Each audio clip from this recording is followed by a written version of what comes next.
మీ కూటమి ప్రభుత్వం వచ్చిన తర్వాత కొత్త ఒరవడి సృష్టించి క్యాషినోకు ఆర్గనైజింగ్ గ్యాంబ్లింగ్ జరుపుతూ ఉన్నారు.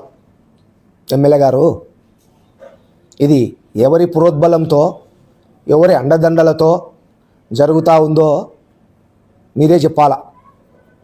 ఎప్పుడే కానీ ఇక్కడి నుంచి గోవాలకు ఇంకా వేరే ఊర్లకు ఆర్గనైజింగ్ గుంపుగా చేసి అందరినీ ఫ్లైట్ల ద్వారా బస్సుల ద్వారా తీసుకుపోయినది ఎప్పుడూ లేదు. ఇప్పుడే ఇదే మొదలు. ముఖ్యంగా దీనికి సంబంధించి కొన్ని విషయాలు చెప్తా ఉండా.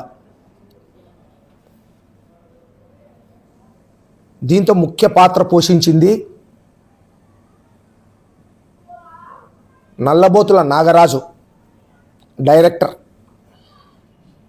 ఆయనకు భాగం ఉంది. బసుమురళి ఆయనకు భాగం ఉంది.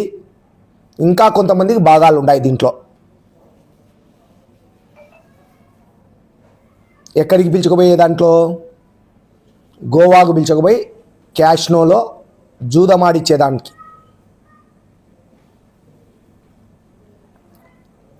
ముఖ్యంగా 352 మందిని ప్రోగు చేసి ఆర్గనైజింగ్ అందరినీ ఒక గుమిగూడిచి ఇక్కడి నుంచి పిలుచుకుపోయినారు. 352 మందిని పిలుచుకుపోయినారు గోవాకు. పోయిన ఈ 351 మందిది కూడా ఏ ఒక్కరూ గెలిచలే, డబ్బులే గెలిచలే, మొత్తం పోగొట్టుకున్నారు. అందరిది డబ్బులు పోయింది. అక్కడ మోసం జూదం జరిగింది, మోసమాట జరిపినారు.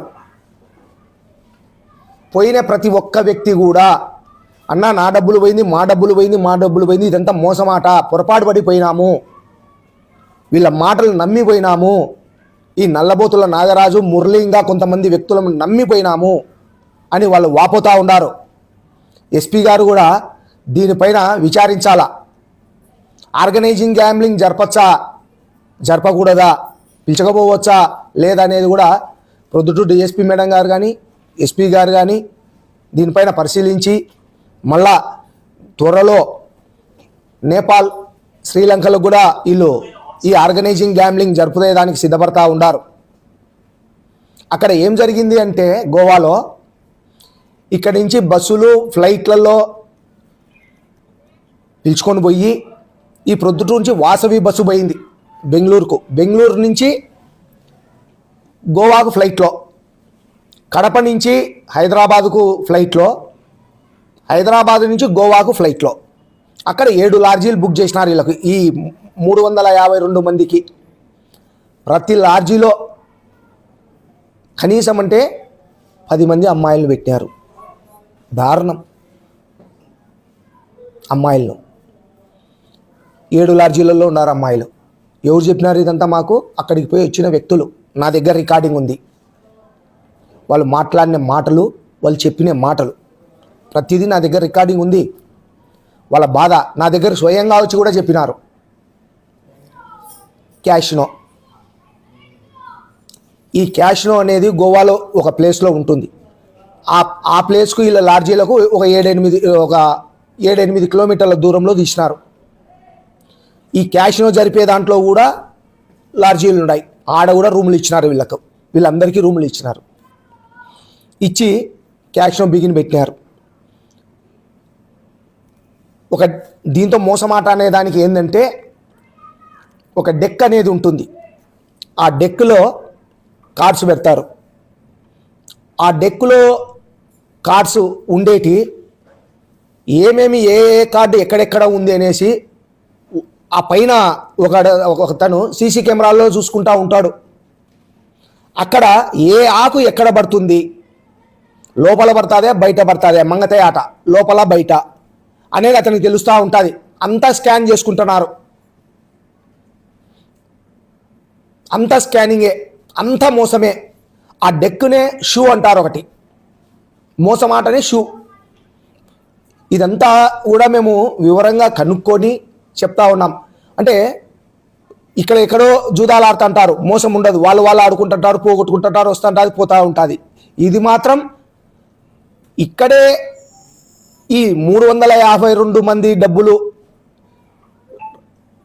తీసుకొని పోయేటప్పుడే గుంజుకుంటే దొమ్మి అవుతుందనే ఉద్దేశంతో వీళ్ళందరినీ గోవా అనే ఒక ట్రిప్పు వేసి అక్కడికి పోయి వాళ్ళ సొక్కా ప్యాంటు డ్రాయరు ఇప్పి నడి ఏట్లో గొంతు కోసినారన్నా మాకు అని చెప్తా ఉన్నారు.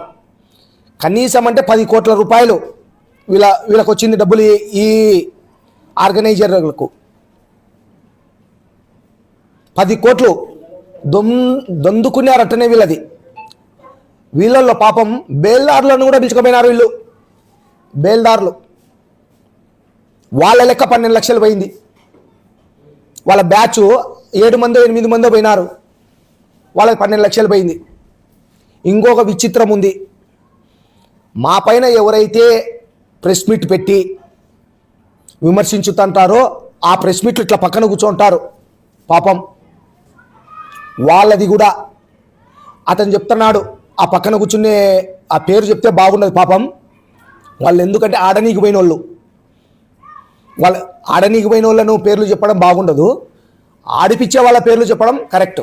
కాబట్టి ఈ పక్కన ఆడనీకి పోయిన వ్యక్తి చెప్తా ఉన్నాడు, ఈయనంత దొంగనా కొడుకులు లేరు, మోసం చేసి మా లెక్క కొట్టినారు, నాది 7.5 లక్ష పోయిందన్న. ఇంత మోసమా ఇది ఆట? ఈ గోవాకు పిలిచికొచ్చి మన లెక్క కొట్టే బదులు ప్రొద్దుటూరులో ఉండి ఆన్నే ఫ్లైట్ ఎక్కేటప్పుడే మన లెక్క 7.5 లక్ష గుంజుకుంటే పోయింది కదన్నా. ఇంత దారుణమా అని మొత్తం